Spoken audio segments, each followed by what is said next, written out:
سلام، وقتتون بخیر. در خدمت شما هستیم با یکی دیگه از سری برنامه‌های آرتین شو.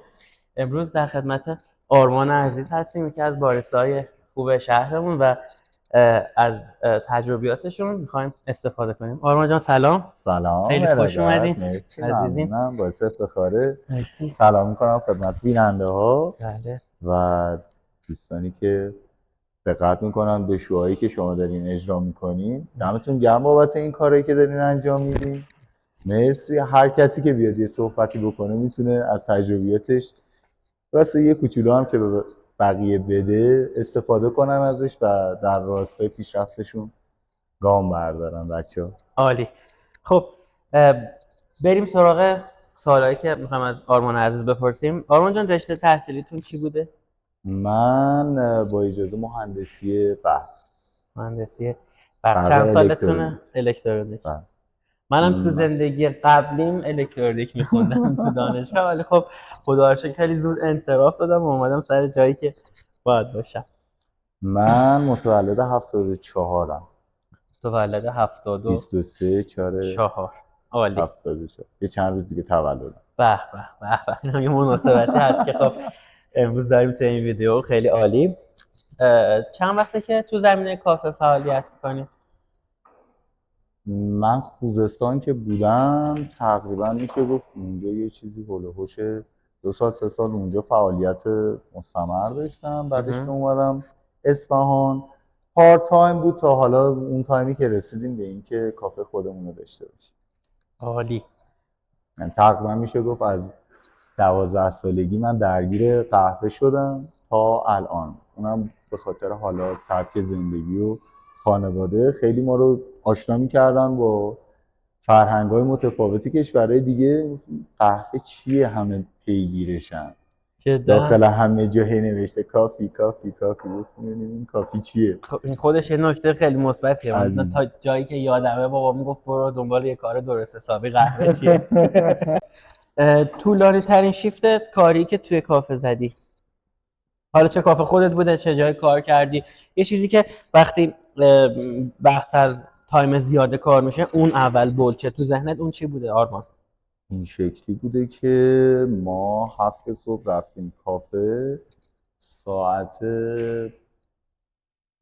12:30 تایمی که میخواستیم بک‌واش بزنیم زنگ زدن. 12:30 شب. بله ما آره. داریم میرسیم ایوه پیشتون، مرسی. میخوایم قهوه بخوریم بریم کارخونه. خب باش اوکی. تایم رفتن ما از اونجا با حالا اون بک‌واش و این داستانا به ساعت 2 شب میرسید و کلا 2 شیفت بودن. یه سری جاها خوبه آدم واقعا لذت میبره از اون اتفاقاتی که داره اونجا میفته. یه سری جا برای خود آدم ممکنه یه ذره عذاب آور شه، البته این بستگی به دیدگاه اون شخص داره. ما 100%. کافه خونه اولمونه، دقیقاً. یعنی تنها جاییه که باید بهش همیشه دقت کنیم. دقیقاً اصلا یه تایمی حالا ماها اونقدرها اینقدر این هیچ منتی نیست، این علاقه‌ایه که ما داریم و خب خیلی ساده اینطوریه. از یه جایی به بعد دیگه کلا تو زندگیمون از قرارها و برنامه‌های خانواده کلا حذف میشیم. میگن خب فرزاد که دیگه مثلا سر کاره، آرمان که دیگه سر کاره دیگه، حالا ما بریم اگه خواست بیاد. من بابام شرکتی بود، مادرم بهش میگفت ایدا نیستی. یهو دید کلا پسرش زکل نیست. اول اومد پیگیر میشد من نیستم، سر کارم، پشت دستگاهم دارم شیفت میزنم. الو من سرویس رو بزنم با تماس میگیرم. آرمان جان، کافه های ایران رو در سال 1403 که داخلشیم نسبت به کافه هایی که توی کشورهای دیگه هم، توی کشورهای حالا بروزتر از ما، کافه های ایران رو چه جوری میبینی؟ تو چه سطح و لولی میبینی؟ سطح و لول هزینه کردن خیلی بالا، یعنی هزینه میکنن شما تجهیزات خیلی عجیب و غریب میبینی، بله بله. انتظار داری که یه قهوه خیلی خوشمزه، یه قهوه خیلی یونیک حداقل تا جای ممکن بهت برسونه، ولی خب یهویی میخوری و با یه طعم اگزاجره عجیب غریبی که نمیدونی چجوری از دستش باید فرار کنی، فقط آب میخوری، روبرو میشی و این خیلی بده متاسفانه. کاش یه مقدار بچه‌ها به هیته سنسوریشون بیشتر دقت کنن. این پارت یکی از مهمترین پارتاییه که ما داخل صنعت قهوه داریم و اصلا همه چیز بر مبنای اون طعمیه که ما داریم حس میکنیم و خیلی مهمه.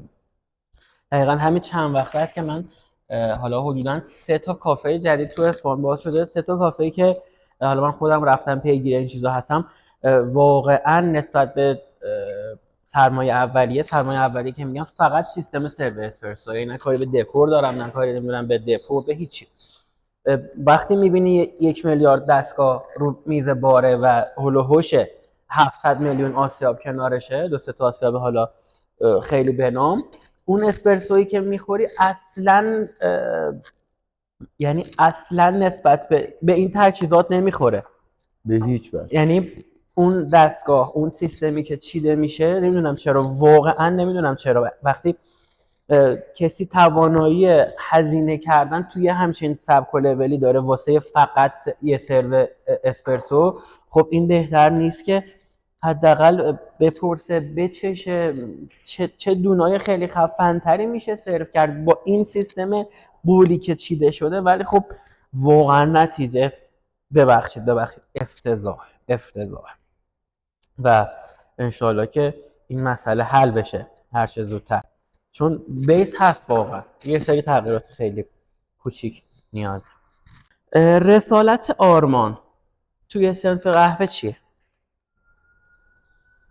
رسالت من والا من بچه بودم تازه داشتم با قهوه آشنا می‌شدم، با این طعم‌های متفاوتی که قهوه داره خیلی دوست داشتم بیشتر داخلش غرق شم، ببینم کاری میتونم بکنم برای این صنعت یا نه.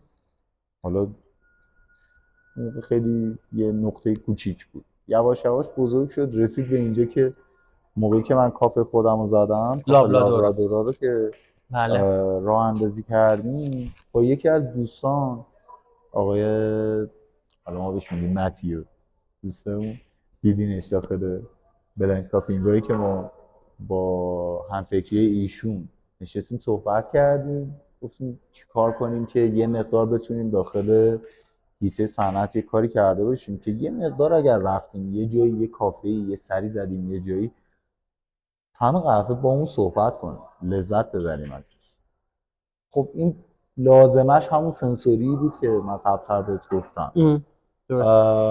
بیشتر این کارو من برای خودم کردم. خب اون کافه‌ای که من راه اندازی کردم اسپیشیالیتی کافی بود و خب با اون تجهیزات ما صرفا دوست داشتیم که تو هیته اسپیشیالیتی کاری بکنیم که مردم دیدگاهشون نسبت به قهوه عوض بشه.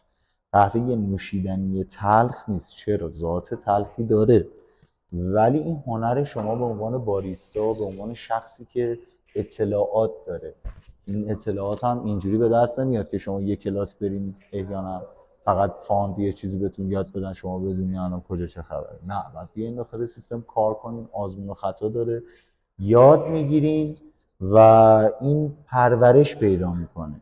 ما بلایند کاپینگ برگزار کردیم، الان یه چیز هول و هوش 1 سال و خورده‌ای که داره انجام میشه. شما اولین کافه بودین تو ایران که یه همچین کاری رو انجام دادین با هزینه شخصی خودشون و خب قطعا یه همچین مسائلی صحبت کردن ازش خیلی آسونه، ما هممون میتونیم صحبت بکنیم، ولی اجرا خیلی کار سختیه.